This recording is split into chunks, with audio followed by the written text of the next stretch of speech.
Take note of the following reminders.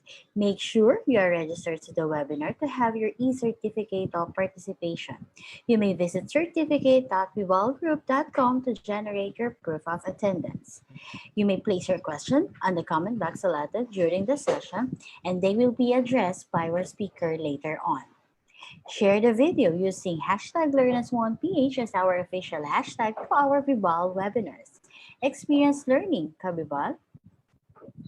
And now to proceed with our webinar this morning, it is my pleasure to introduce to you our distinguished speaker for today. Miss Catherine Joyce O. Dadero is 27 years old, an English and Korean language teacher who has been teaching in Makati High School for 5 years now. She graduated from Philippine Normal University, Manila, with a degree of Bachelor of Secondary Education, major in English. She has recently put up her YouTube channel and Facebook page called The KJ Teacher that aims to be a voice of the teachers and let people know a teacher's heart. Ladies and gentlemen,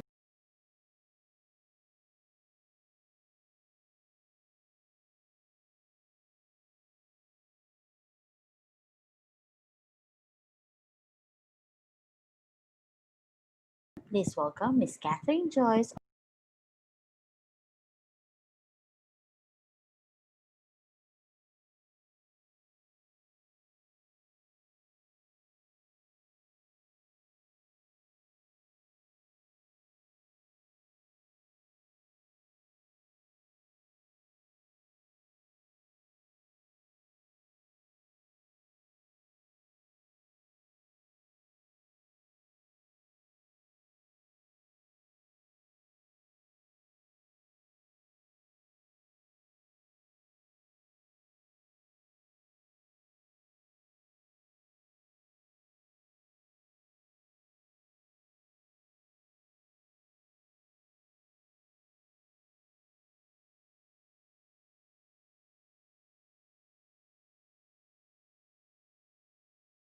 She has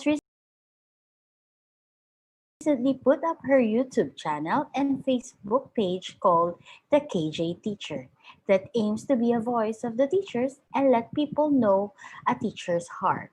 Ladies and gentlemen, please welcome Miss Catherine Joyce Odadero.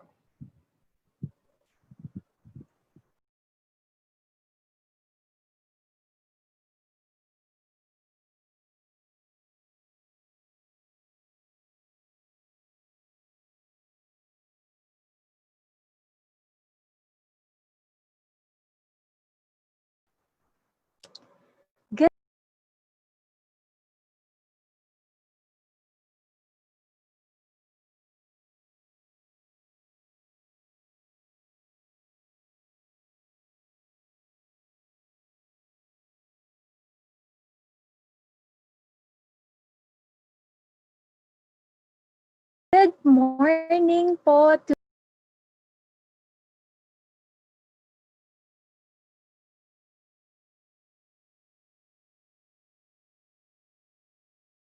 everyone, especially to our students,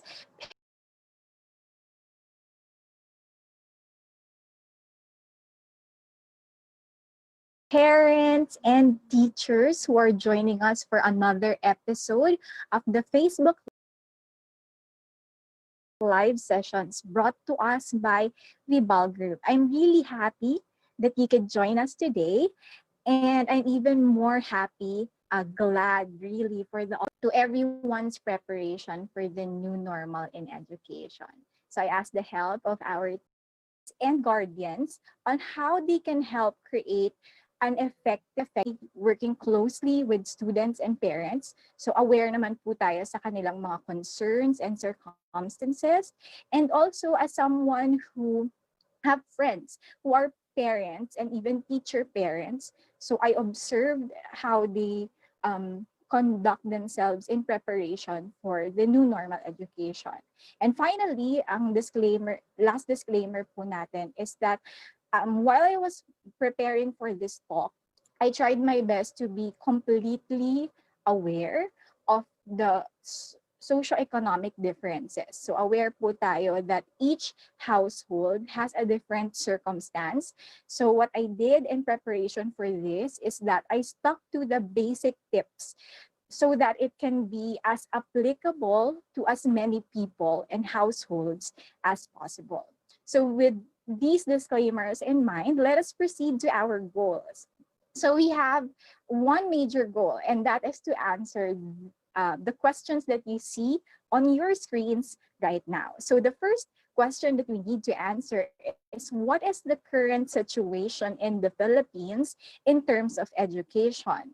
And then the second question is, relative to this situation, how did the roles of the stakeholders, specifically the students, the parents and their guardians, and the teachers, change? And finally, based on this change, how can parents and guardians help create a schedule at home so that the learning experiences of their children will still be, maximum. Okay. So without further ado, let us proceed to our question number one, which is, what is the current situation in the Philippines in terms of education? So, para po sa akin, and I'm sure lahat po kayo makaka-relate, ang buhay po natin ngayon parang nahati siya sa dalawang major na eras. Ito po, invento ko lang po ito, hindi po ito gawa ng mga eksperto, pero ang next slide po natin, dalawang eras yan. Meron po tayong BC at DC. Ang BC po, okay, stands for before COVID-19. So mostly mga 2019 and hanggang early 2020, yan po yung buhay natin before COVID. And then we have now the situation or the era we are in right now is the DC or during COVID. And the change between the BC and the DC was so drastic at naapektuhan po yung lahat ng aspeto ng buhay natin. So naturally, yung mga changes po na yan affected, of course, the educational sector. And dahil po dyan, we had to make some adjustments. So some of these adjustments are uncomfortable and some of them are even painful. Pero these adjustments had to be done. So what is the major change that happened in the educational setup? Our next slide will show you that the educational setting had to change from being in the school to being in the homes of the students. And the major consideration here is the safety of the stakeholders, especially the students. So transporting or migrating the learning experiences from the school to the homes, it's a difficult adjustment, I'm sure, because a lot of people are going to be affected by this specific change. So the educational sector, especially our Department of Education, tried their best to develop learning modalities to cater to as many students as possible, to cater to the different situations or circumstances in the homes. So let's go to our home. On the next slide, you see that migrating the classroom from the school setting to the home setting gives us this particular toolkit na kailangan po nating magkaroon kung gusto nating maging successful ang ating home education. But of course, not everyone has the capacity to adapt the online distance learning, which will require mobile devices and internet connection in the households. So if hindi po natin kaya yan, meron naman pong modular distance learning wherein the learning materials will be either delivered to the homes of the students or parents will get them from the school for their students. And then, kung Pero kung meron naman po tayong konting internet connection paminsan-minsan on and off, meron din naman pong tinatawag na blended learning kung saan may combination of online and modular distance learning. Pero meron din po tayong TV and radio broadcast. So I'm sure na kahit po marami na tong mga learning modalities na to, meron pa rin po tayong question. And the major question that we have there is, how can we ensure the quality of education that our children will receive in these different learning modalities? So while now the public schools are very fortunate that we still have another month of preparation, no? So to improve the learning materials and the systems that are put in place, but after the higher ups develop this system, it all boils down to us here in the grassroots to perform our roles in order to make the entire situation work. Hashtag resilient naman po tayong mga Pilipino, kaya kaya po natin yan. So let us go to the roles. So given this situation po in our homes, how does the role of the teacher, the student, and the parent change in this situation? So let's proceed po to our next slide. So the question here is, so for those families who chose to have their children enrolled this year, how will our roles and responsibilities change in order to make the most out of this school year? Let's begin our discussion of the roles with the teacher. Okay? So the teacher has three main roles. Hindi lang po ito yung roles nila, but they have three main roles in this school year. The first one is as a manager. So teachers are macro managers of classes. I say macro because each teacher has an average of 5 to 7 classes. Average lang po ito with 40 to 50 students on average then per class. So they have a lot of different things to manage at the same time, and different personalities and situations. So the teacher, as the micromanager, has to think of all these considerations. Secondly, they are now not sages on the stage. Dati po medyo may monopoly yung teacher sa how the class works and the information in the class. But now, teachers are limited to being facilitators only or guides on the side.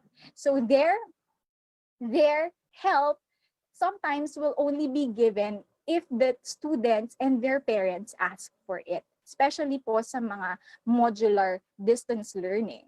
And also, yung instruction po ng teachers, although magle-lecture pa rin sila at certain times, they will just be a little bit supplementary to the learning materials provided by our schools and the Department of Education at large. And finally, kung hindi po yun sapat, like there are students who need additional help, the teachers are there to create their own additional learning materials or to curate other learning materials and activities for the students to, improve in their learning. So, how about our students? Let's proceed to our students. So, the students' role also changes. Why? The students now in the distance learning modality has to be more autonomous. Ano pong ibig sabihin nito? They are part of the decision-making process and they need to be more independent than before. Matagal naman na po nating naririnig that the education should be student-centered. But now more than ever, kailangan po ng mga estudyante na maging responsible for their own learning. They need to take more responsibility for their own learning. Ibig sabihin po, proactive dapat sila. Pag meron silang natapos na nila yung module, hindi sila maghihintay na bigyan sila ng panibago. Or pag may question sila, hindi nila hihintayin yung teacher na tanungin sila kung may question ba sila. They need to be the ones to initiate conversations regarding their education. And finally, nakalagay po dyan, we have to be prepared. Not only logistically, like yung mga materials na meron sila, but the education that they will receive this year should be lifelong learning. Hindi lang po yung content. We're not talking about content like grammar or literature or algebra, hindi po yan. But the lifelong skills na magagamit po nila in the long run, kagaya ng organization, time management, priority management, and resource management. So in order for the students to achieve this, kailangan po natin ng help ng ating mga parents. So let us go to the roles of our parents.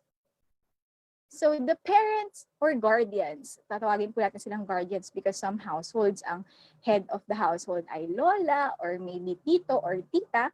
So now, the guardians become the micromanagers dahil sila po yung on-site. Sila po yung directly in contact with our clientele, which is our students or who are our students. Because they are physically there and they are the adult present in the room or in the house, they are the ones to micromanage. What does this mean? They will provide immediate guidance and assistance as a support to the teachers. Dahil aware naman po tayo that we as teachers are limited dun sa kaya naming magawa kung kausap namin sila via online platforms, online conferencing platforms, or through call and text. Limited lang po yung kaya naming magawa. So the parents will augment that as a support to the teachers. And finally, they will monitor po. Ako po as a teacher, ang favorite classroom management strategy ko po talaga is proximity control. Yun po yung ibig sabihin, talagang lumalapit po ako sa mga estudyante kapag may kailangan sila, kapag nagiging makulit na sila, lumalapit po ako, talagang lumalakad ako sa aisles ng classroom, tatapikin ang mga bata, bakit hindi ka nagsusulat at ganyan. So ngayon po, mga magulang na po ang gagawa nun para sa amin. Okay, so now that these are the roles of the different stakeholders that we are talking about today, it's important that these three stakeholders maintain an open line of communication. Teachers and students need to communicate their needs to each other. Students and guardians also need to communicate their concerns and needs. And teachers and guardians also need to have an open communication because that's the only way that this can work. Communication is the key dahil hindi po natin maa-address yung ating mga problems and concerns kung hindi po natin sinasabi. So hindi po masusolusyonan kung hindi natin ino-open sa isa't isa kung ano yung mga dapat i-adjust and whatnot. So let's proceed now to the practical tips. So practical tips on creating the schedule. So ito pong sinasabi nating effective LDR. I'm just going to show you a few tips. So let's start with number one. Number one there is always be informed. So kailangan po natin ng tamang information in order to make the right decisions. So how are we going to make ourselves informed? Let's go to the next slide. So what are the means or the ways to be informed? Firstly, parents and guardians have to try their best to attend the school orientation. Mahalaga pong malaman natin kung ano po yung mga school policies, kung ano po yung specific learning modality, paano yung sistema ng school pagdating sa pagde-deliver ng materials kung ganun man ang gagawin. Meron ba tayong guidelines in place na sa school lang na yan malalaman? Sino ang teachers ng anak ko? Ano ang mga number nila? Okay? What is my students' schedule? So malalaman lang po natin yan by attending school orientation. So let's try our best to do that. So for example, yung parent po during the school orientation, hindi naman siya makaka-attend dun sa time na binigay ni class advisor or ni school principal. They can always contact the school and find means po to still be informed about the content of the school orientation. Maybe they can give the school a call para makareceive po sila ng black and white document or those kind, or maybe if you have your students class advisor's number or um, social media account, pwede nyo po silang i-message and I'm sure that they will be happy to help. Next po, we can, as parents and guardians, you could also read from reliable sources. I'm sure that there are many materials online or even in print na pwede po nating mabasa to help us update ourselves dun sa mga pangangailangan or magiging pangangailangan ng ating mga anak. And I said reliable sources kasi po, syempre kailangan po tama yung ginagawa nating mga desisyon. And if you know someone who are teachers or mga kakilala nyo po na matagal nang nagko-conduct ng homeschooling, let us ask for advice. Let's seek advice from them in order for us to make very informed decisions. Okay, let's proceed to the tip number 2, which is to actually plot the schedule. Ito na nga po ang ating problema. Teacher KJ, ito nga yung topic mo. Paano nga namin gagawin ang pagpa-plot ng schedule? This is going to be a little bit corny, pero kailangan po nating makita ang mga tips na ito. Number 1 po dyan is to sit down with your family members. Para sa mga bata, lalo na sa mga medyo high school, core nito ang magkaroon ng family meeting. Pero mahalaga po na magkaroon kayo ng family meeting regarding your schedules. Bakit po?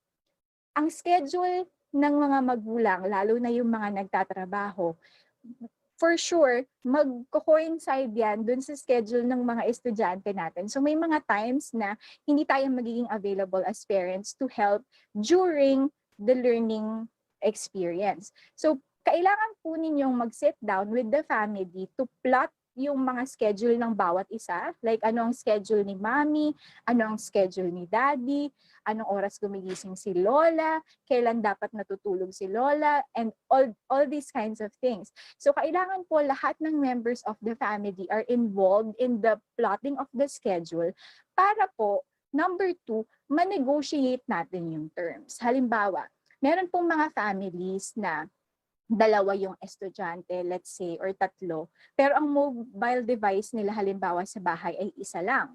So, kailangan makita nila yung ng family yung schedule ng buong pamilya para makagawa sila ng paraan kung paano siya maa-adjust. Okay, so or habang wala si mami nandito lang siya sa gabi kasi nagtatrabaho siya sa umaga, or si daddy sa gabi siya pwede, sa umaga siya nagtatrabaho, or and vice versa. Kailangan po malaman nating lahat yan para po maayos nating mabuti yung pagpa-plot ng ating schedule. Kung sino yung adult na pwedeng maiwan or kung wala, sino yung pinakamatandang member ng family na pwedeng mag-take charge. And then, finally, as you are plotting your schedules, you should also allow time for rest. Ito po talagang sinistress ko, especially nitong mga nakaraang araw. Dapat po, as individual members of the family and as a family as a whole, meron po kayong time for rest. Kung baga, meron po kayong operating hours and you allow your time to have breaks in between as well. Ito po ay napakahalaga para po sa ating health, overall health. Okay, physical health, mental health, no? Mahalaga po yan. And productivity also. Kumbaga, kailangan po natin ng time to gather enough energy to complete our daily tasks. Hindi lang po ito totoo para sa mga students, kundi para rin po sa mga magulang. So for example, ang school hours ng isang bata ay 12 p.m. to 6 p.m. Okay? Dapat they are allowed time to also play a little bit lang, or sa mga parents naman po, dapat ganitong oras mga anak, wala munang masyadong manggugulo kay mami kasi matutulog ako, or these kinds of things. So all of these considerations should be part of plotting our schedules. Now, let's proceed to tip number 3, which is to implement a routine. So mahalaga po para sa ating mga magulang or tagapag-alaga, guardians, ang mag-implement ng isang working routine as early as now. So what are the sub-tips for implementing the routine? So para po sa mga public schools, again, October 5 pa po mag-start yung ating school year. But the first tip that we have here is to start as early as now. Kahit po hindi pa nagsa-start ang school year, kailangan po medyo simulan na natin na yung mga anak natin gumigising at a certain time, okay? At sundin na po natin yung schedule na yun para mabuo na po yun sa kanilang sistema, no, habits. Sabi nga po nila, it takes 21 days to form a habit. So we have more than 21 days before October 5 para po ma-form yung habit ng mga bata at yung mindset din po nila that they are about to start the school. And then, number 2 here is to enforce the routine, but of course, with compassion pa din. So, syempre, mahalaga po na disiplinahin natin yung mga bata. Pero kapag nakikita po natin na nahihirapan sila, of course, I know, as parents, manginibabaw pa rin po yung ating love and concern sa kanila. So, mag-allow din po tayo ng room for mistakes and adjustments para sa kanila. And habang ini-implement po natin yung mga routine na yan, halimbawa po, yung buong family. Tapos na-notice natin na meron po tayong mga bagay na na-miss out during our initial meeting, i-adjust po natin yan. So, kumbaga, meron pa po tayong trial period habang hindi pa talaga nagsisimula ang school year. So, adjust where you need to adjust para po sa benefit, hindi lang ng students, but all the members of the household. Okay, let's proceed to tip number 4. Which is to keep open communication. So sinabi ko na po ito kanina, the communication between the teachers and the students and the parents and the teachers. But how do we specifically keep communication open? So let's look at our sub-tips. So the first one, of course, is to communicate your concerns to all the members of the household. For example, meron mga arrangements na hindi comfortable for you. You have to make sure that you have an open line of communication so that everyone is comfortable to voice out their concerns. Halimbawa po yung bata, baka natatakot siya kay ate or kay mama masyado, tapos tatanggapin niya na lang kahit na nahihirapan siya. So we have to encourage everyone to communicate their concerns openly. And then we have here, be open to changes.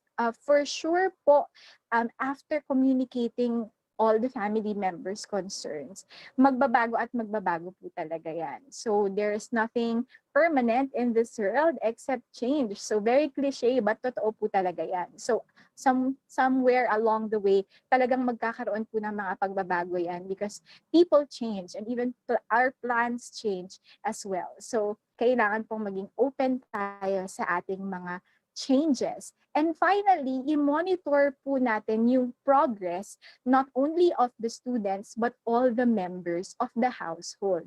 Ano pong ibig sabihin ng monitoring ng progress nila? As the days go by, kailangan po nating tingnan, okay pa ba si bunso sa ganitong arrangement? Okay? Nakakatulog ba ng maayos si daddy sa ganitong arrangement? Ang mental health ng family, okay pa ba tayo? Okay, and these kinds of things. So we always have to reflect as a family and as individuals kung okay po ba yung system na ini-implement natin sa ating mga tahanan. So all these things have to always be done in an environment po that will help each other. Okay, and finally, mabilis lang pala ang ating discussion. Ang number 5 is to be intentional. So ito po yung medyo emotional side of the tips na ipine-present ko po sa inyo ngayon. So what do we mean by being intentional? So let's look at our sub-points. Number one po sa being intentional is to know your goals as a family. Yung kasama na po dyan yung mga bagay na pinapahalagahan natin bilang isang pamilya. Okay? So, ano po ba yung gusto nating ma-achieve this school year?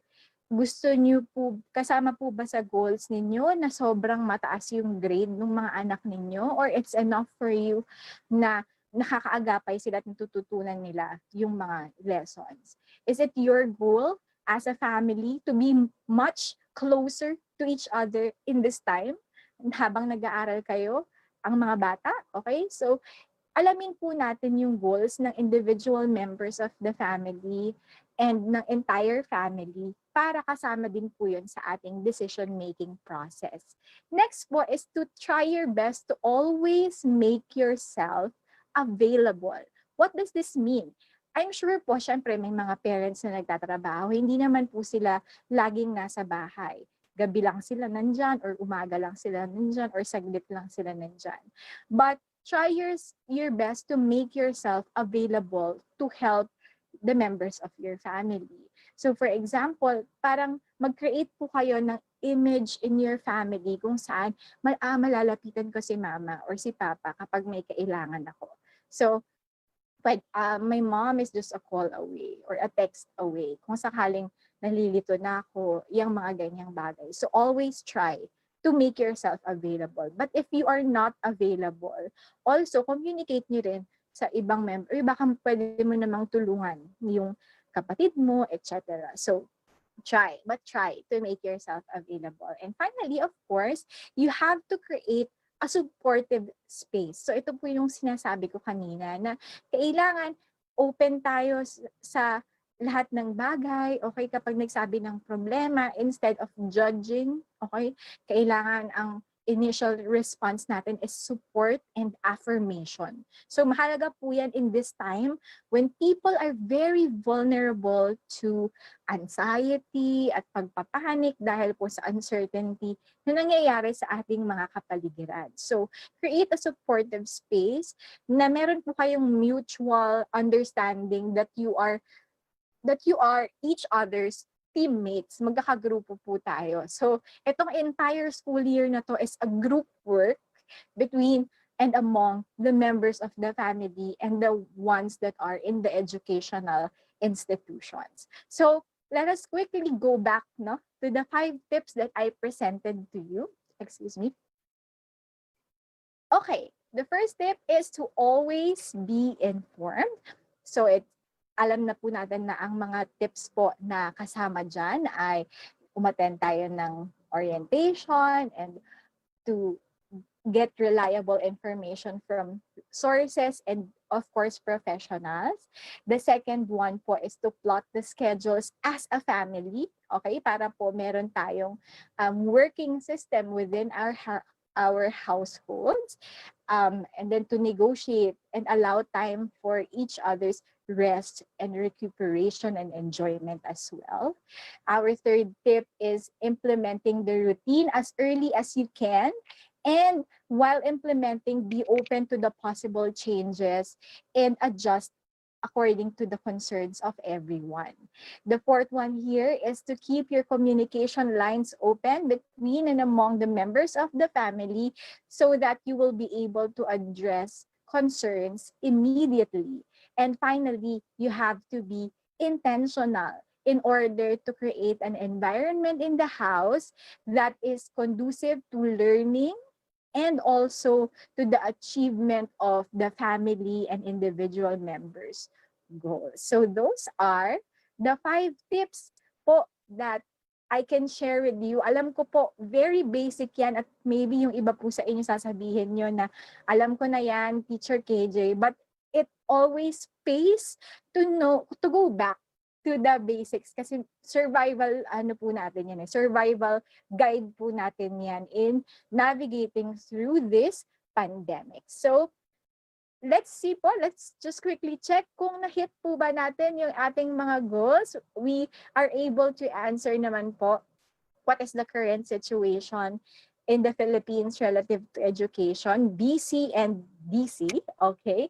We are also able to go over the different roles of the stakeholders that we discussed, who are the students, the teachers, and the parents or guardians. And we are able to go over some practical tips on how we can effectively create a schedule not only for the learner but for all the members of the household.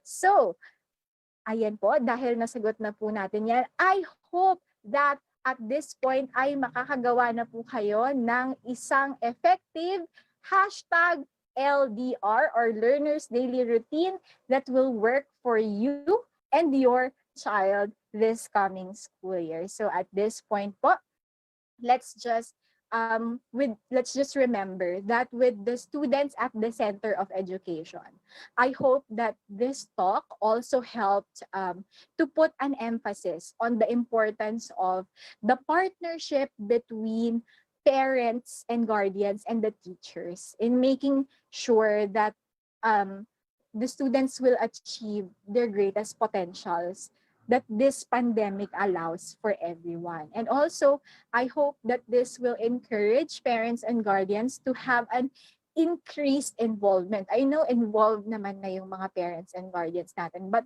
to exert more effort and have an increased involvement in the education of our nation's future. So kailangan po nating mas higit na makialam dun sa edukasyon ng pag-asa at kinabukasan ng ating bayan. So lagi kapag nagtotalk po ako, lagi ko pong sinasabi, para sa bata, para sa bayan, at para sa Diyos. So at this point, I am open to questions from our viewers. Marami pa po tayong oras. So the moderators can help me with the questions po.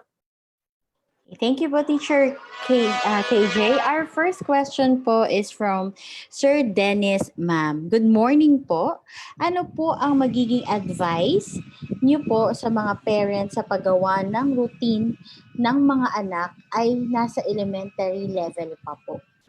Okay. So, first of all, I'd like to say po na ako po ay in the high school level. So, I'm sure po na students in the elementary level have even more energy. Mas mataas pa po yung energy nila dun sa mga students na hawak ko. And I have friends who are also parents of children who are in elementary. And ang tendency po kasi sa level na yan ay sobrang maikli po yung attention span nila and they need to have a lot of space po to move and to rest din. So my advice para po sa mga parents ng mga elementary students is to number one, to try and place breaks in between learning activities so that they are able to stand up, to stretch. Okay, alam ko naman po yung mga teachers, gagawa na po din sila ng paraan dyan during their classes or activities na ipapagawa nila through the modules. But as parents po, medyo gumawa po tayo ng effort para patayuin po sila. And also, sinasabi ko rin po ito palagi na ako po kasi as a teacher, I try to level up the learning experience by making what do you call this, parang point system sa mga bata. So halimbawa, bigyan niyo po sila ng incentive. Like halimbawa, pag nagawa mo itong activity mo sa school within this time, bibigyan kita ng reward na ganito. So yung incentive system po, mahalaga din po yan sa pag-create ng schedule. So just always stick to the routine para maintindihan po ng mga bata how important the schedule is. I hope that answered your question. Thank you po, PJ. Our next question po is from Miss Agnes Redula Rosal. How can we attain a good communication to those parents or guardians who don't even bother to attend meetings and unavailable if visited at home? Ayan. So, alam niyo po, Ma'am Agnes, nakaka-relate po ako sa inyo because not all parents po talaga have the same enthusiasm, no? And involvement nga po sa education ng kanilang estudyante. So at that point po, tayo po as teachers, all we can do is to try our best to reach out. But if they don't reach out po, they don't reach out back to us, it's really going to be a problem. So if that's the case po, you have to communicate with the students themselves. I'm sure kayo na po yung magga-guide sa kanila. I know it's an extra effort po, and ganun po talaga eh. Kapag hindi po talaga magiging perfecto yung sistema na meron tayong lahat. But as teachers, ganun po talaga, it's part of our job to go the extra mile and reach out sa students na po natin. And kapag hindi po involve ang parents nila, as second parents, tayo na po talaga yung gagawa ng extra effort. Next po. Thank you, I ma'am. hope that Next. answered, Ma'am Agnes. Thank you po. And next question po is from Miss Regina Modesto. How about if both parents were OFW, only grandma taking care of the child? Okay. So medyo mahirap po yan kasi malaki yung generational gap, no?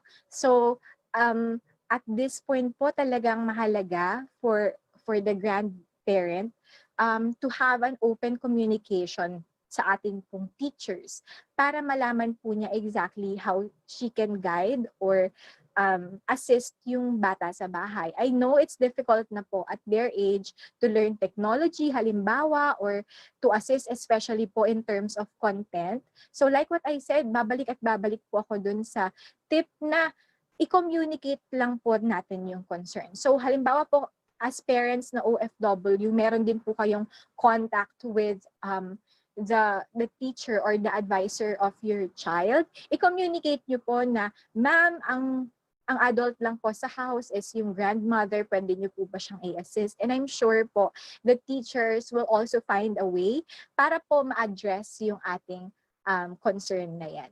So open communication is the key to success. Meron pa po ba? Next Marami question po. time. Yes, for Miss Yes. Judeline Guinabo. Hello Judeline. po. With this, we promote constant communication with each other. How can we encourage social distancing, especially within household? Ayan. Ang social distancing po sa household, medyo mahirap po i-enforce, especially that there are families nga po who share the same bed because they don't have the luxury of having a big space. So yung social distancing po sa bahay, talagang mahirap po yan i-implement. They share the same dining table, di ba? They share the same bathroom, halimbawa. So it's a little bit difficult po para sabihin na, huwag kayong magdikit-dikit dyan sa bahay kasi hindi naman natin alam kung gaano kalaki lang yung space na meron sila sa bahay. So all we can do is teach po our students and their parents to do the protocols po to make sure na kapag they enter the house, safe po sila for the family. So halimbawa, kung galing sa labas ang isa sa kanila na ugaliin na magpalit agad ng damit, maghugas ng kamay, mag-disinfect ng mga dinala sa loob. So yun lang po yung kaya nating i-advise para sa kanila. Any other questions? Next po is from Miss Ai Vanda. How can we, teachers, help a solo breadwinner parent for their students on this LDR? Ayan. So, mahirap po talaga kapag meron tayong mga solo parents, no, na kailangan na sila lang yung nag-work para sa mga estudyante. So, ayun nga po. So, as teachers, it's our responsibility to know the profile po ng lahat ng bawat isang estudyante natin. So, kailangan alam natin yung specific concerns nila, the specific arrangements that we can make. Ganon din po sa kanilang mga parents. So, kailangan po nating tanungin yung parents kung paano natin sila pwedeng matulungan. Or hanggang saan lang yung kaya nilang maitulong or maikontribute sa atin para po makagawa po tayo ng way na beneficial po sa lahat ng tao na involved in the situation. Next question mo from Teresa. are nais, what if po ma'am, if parents are working and only the yaya is with them, how can we monitor the routine or schedule that we made for our child? Ayan. So, ayun po. So, kung meron po kayong yaya, si yaya po ay dapat kasama sa ating regular family meeting. So, kasama po sila sa uupo sa ating family meeting regarding the schedule. And kung kaya naman po ng parent within the day to communicate with the yaya, to check up din kung, oh, yaya, kamusta na ba si Junior, ginagawa niya ba yung kailangan niyang gawin? So, ang kayun nga po babalik po talaga tayo sa open communication. So, siguro gagawan po natin si Yaya ng guide. So, kung susulat po natin yung schedule sa bahay, meron po tayong calendar na nakikita ng lahat ng members of the family. And then at the end of the day po, pag umuwi tayo, let's make it a habit po to check up on the student and also the yaya. Yaya, nahirapan ka ba today? Ano yung mga naging concerns mo, etc. So, yayas are also part of the household. They're almost like our family. So, kailangan kasama rin po sila sa entire process. Other questions po? Next question po, ma'am, is Mhm. from Miss Aurora Torres Annie. There are Mhm. instances that parents are both working and no one can assist the child. How can we help these Mhm. parents to give attention for the needs of the learners? Okay. So, of course, it cannot be helped that parents need to work for a living. Siyempre, kailangan po talaga nila yung gawin. So, um, as much as possible po, the parents should keep an open communication, not with just one teacher, but all the teachers of their parents, of their children, I mean, para po ma-monitor nila yung progress ng bata in all the subject areas. So let's say may schedule na po sila, alam nila kung sino yung teacher, they can communicate with the teacher na, ma'am, kamusta po si yung anak ko, nagawa po ba niya, ano pa po yung kailangan niya. So when we are absent in the home during the learning experience of the children, I'm sure that we can find a way for someone to help us with it. So siguro concern po ito, especially kapag sa modular distance learning, kasi hindi naman po face-to-face na nagkikita yung teacher at saka yung student. So, ibigay lang po natin din sa mga bata yung mga numbers ng mga teachers nila para po they can call for help when they need the help. Okay. Okay, that's all the questions that we have for now po. May we Okay. ask you po, Teacher KJ, if you have any last reminders to our viewers today? Okay. So, this pandemic po is really a challenge for everyone. So, paulit-ulit ko pong isi-stress yung importance ng communication po natin sa isa't isa. So, if things are beginning to get difficult, don't hesitate to ask for help from friends, from family, from everyone. So, I hope that the tips that I presented to you today will be helpful po in your preparations for the new normal in education. And if ever you have further questions or nahiya lang po kayong ipabasa online, you can always contact me through the information po na finlash natin kanina. So I have the KJ Teacher on Facebook and on YouTube. And if you want to email me your questions, nandun din po yun. So you can, all the information you can find po on my Facebook page. So I hope that this was helpful to you. I'm really thankful na I am able to contribute with my little knowledge po in your preparations. And may we all stay safe, healthy, and blessed. Maraming salamat.